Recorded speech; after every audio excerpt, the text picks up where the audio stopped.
2024 दुनिया भर में इलेक्शन का साल है और अब तक पाकिस्तान और भारत समेत कई अहम ममालिक में इंतखाबात हो चुके हैं, लेकिन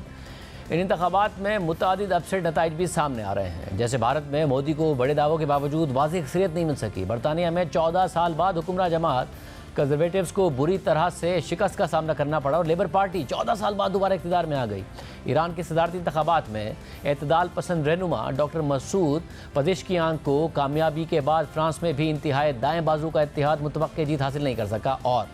कबल अज़ वक्त होने वाले पार्लिमानी इंतखाबात में बाएँ बाजू का इत्तेहाद गैर मुतवक्के तौर पर अक्सरियत हासिल करने में कामयाब हो गया है। और इंतहाई दाएँ बाजू की जमात नेशनल रैली, जिसकी रहनुमा मरीन ले पेन में हैं, जो इंतहाई मुतनाज़े और नफरत अंगेज़ सियासत और बयानात के लिए मशहूर हैं, उनकी जमात पहले राउंड के बाद अक्सरियत हासिल करने की पोजीशन में थी। दूसरे राउंड में शिकस्त ने नेशनल रैली को तीसरी पोजीशन पर धकेल दिया है, जबकि सदर मैक्रोन का हुकूमती इत्तेहाद दूसरे नंबर पर आया है। फ्रांस में बाएं बाजू की गैर मुतवक्के जीत ने इंतहाई दाएं बाजू को इक़्तिदार से फिलहाल दूर कर दिया है और पहले राउंड के बाद बनने वाली दाएं बाजू की लहर को रोक दिया है, जिसकी वजह से मुल्क में एक खौफ की फिजा बन रही थी। वाज़ेह रहे कि यूरोपीय पार्लियामेंट के इंतखाबात में फ्रांस से नेशनल रैली की बड़ी फतह के बाद 9 जून को फ्रांसीसी सदर मैक्रोन ने मुल्क में कबल अज़ वक्त पार्लिमानी इंतखाबात का ऐलान कर दिया था। 2 मराहिल पर मुश्तमिल इंतखाबात का पहला मरहला 30 जून को हुआ, जिसमें इंतहाई दाएँ बाजू की जमात नेशनल रैली की इत्तेहाद ने तकरीबन 34% वोट हासिल कर लिए थे, जबकि बाएं बाजू के इत्तेहाद को 28% वोट मिले थे और सदर मैक्रोन का हुकूमती इत्तेहाद सिर्फ 20% तक ही वोट हासिल कर सका था। पहले मरहले में इंतहाई दाएं बाजू को अक्सरियत मिलने के बाद बड़े पैमाने पर उनकी हुकूमत बनाने की पेशगोइयाँ होने लगी, जिसके बाद मुल्क में इस बात का खदशा होने लगा कि दाएं बाजू की जीत की सूरत में फ्रांस में एक इंतहा पसंद हुकूमत बन सकती है, जो तारिकीन वतन के खिलाफ नस्ल परस्ताना इक़दामात की हिमायत करती रही है। और इन्हीं खदशात के पेश नज़र मुख्तलिफ तबक़ात से ताल्लुक़ रखने वाले फ्रांसीसी शहरियों ने पहले राउंड में नेशनल रैली की बढ़तरी के बाद बड़े पैमाने पर मुहिम भी चलाई और दाएं बाजू के राइस पर फ्रांसीसी फुटबॉल टीम के कप्तान किलियन एम्बापे समेत कई अहम अफराद अपने तहफ़्फ़ुज़ात का इजहार कर रहे थे। यूरोपीय फुटबॉल कप यूरोस के दौरान 5 जुलाई को एम्बापे ने इस हवाले से कहा कि ये बहुत अर्जेंट सूरत हाल है, हमें बाहर निकल कर वोट देना होगा, हम अपने मुल्क को उन लोगों के हाथों में नहीं छोड़ सकते। हमने पहले मरहले के नताइज देखे हैं जो तबाहकुन हैं, हमें ये उम्मीद है कि यह बदलेगा, सब वोट देने के लिए मोबिलाइज होंगे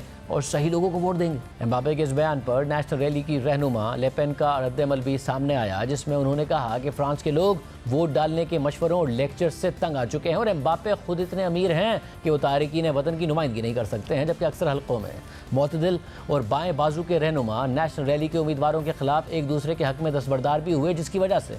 दूसरे राउंड में नेशनल रैली मुतवक्के जीत हासिल नहीं कर सकी। और दूसरे मरहले के बाद न्यू पॉपुलर फ्रंट नामी बाएं बाजू का इत्तेहाद सबसे ज़्यादा सीटें जीतने में कामयाब हुआ है। दूसरी जानिब न्यू पॉपुलर फ्रंट पार्लिमानी इंतखाबात में सबसे ज़्यादा नशिस्तें हासिल करने के बावजूद हुकूमत बनाने की पोजीशन में नहीं है, क्योंकि फ्रांस में हुकूमत साजी के लिए कुल 577 में से 289 नशिस्तें दरकार होती हैं, मगर न्यू पॉपुलर फ्रंट सिर्फ 182 सीटें ही हासिल कर सका है, जबकि हुकूमती इत्तेहाद 168 और नेशनल रैली का इत्तेहाद 143 नशिस्तें हासिल कर सका है, जिसके बाद फ्रांस में हंग पार्लियामेंट की सूरत हाल पैदा हो गई है। वाज़ेह रहे कि पार्लिमानी इंतखाबात में शिकस्त के बावजूद सदर मैक्रोन की सदारत को ख़तरा नहीं है और वो 2027 तक फ्रांस के सदर रहेंगे। हाँ, अलबत्ता उन्हें पार्लिमान में बिल्स की मंजूरी समेत कई अहम मामलात में मुश्किलात का सामना होगा, क्योंकि गुज़िश्ता पार्लिमानी इंतखाबात में मैक्रोन के मुतदिल इत्तेहाद को दरकार 289 में से 250 नशिस्तें हासिल होने के बावजूद अहम हुकूमती मामला चलाने के लिए दूसरों पर इन्हिसार करना पड़ रहा था। BBC के एक तज्ज़िये के मुताबिक सदर मैक्रोन को अगले 3 साल तक पार्लिमानी इंतखाबात कराने की कोई ज़रूरत नहीं थी, मगर यूरोपीय इंतखाबात में इंतहाई दाएँ बाजू की जमात नेशनल रैली से बड़ी शिकस्त के सिर्फ 1 घंटे बाद उन्होंने कबल अज़ वक्त पार्लिमानी इंतखाबात का ऐलान कर दिया। ये उनके अपने करीबी लोगों के लिए भी एक सरप्राइज़ था, मगर जून 2022 के पार्लिमानी इंतखाबात में सादा अक्सरियत ना मिलने की वजह से हुकूमत को अहम कवानीन पास कराने में काफ़ी मुश्किलात का सामना था और इसलिए सदर मैक्रोन शुरू से ही कबल अज़ वक्त इंतखाबात कराने की कोशिशों में थे ताकि उन्हें सादा अक्सरियत मिल सके, मगर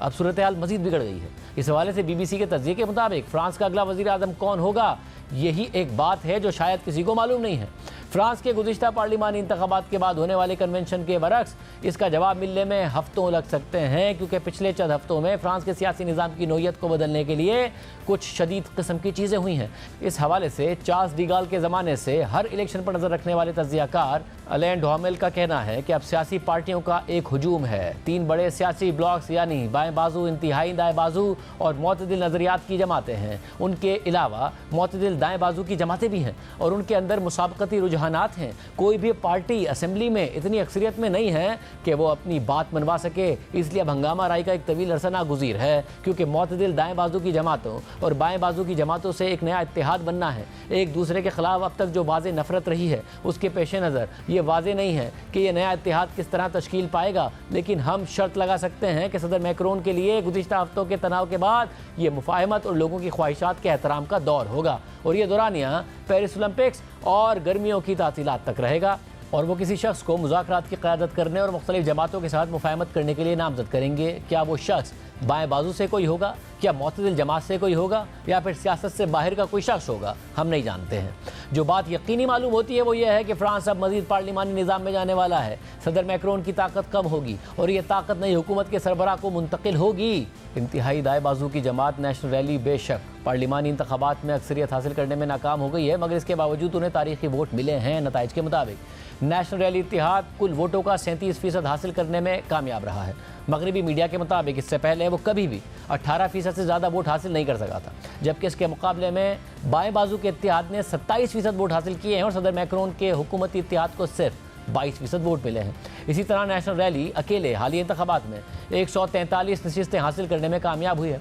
जबकि गुज़िश्ता इंतखाबात में इसे सिर्फ 88 नशिस्तें मिली थीं, यानी बतौर जमात उसकी नशिस्तें सबसे ज़्यादा हैं और दीगर जमातें इत्तेहाद की वजह से आगे हैं। पार्लिमानी इंतखाबात में शिकस्त के बाद फ्रांस के वज़ीर आज़म गैब्रियल अटैल ने सदर को अपना इस्तीफ़ा भेज दिया, मगर मैक्रोन ने उनका इस्तीफ़ा मंजूर ना करते हुए उन्हें आर्जी तौर पर हुकूमती मामला चलाने की हिदायत कर दी।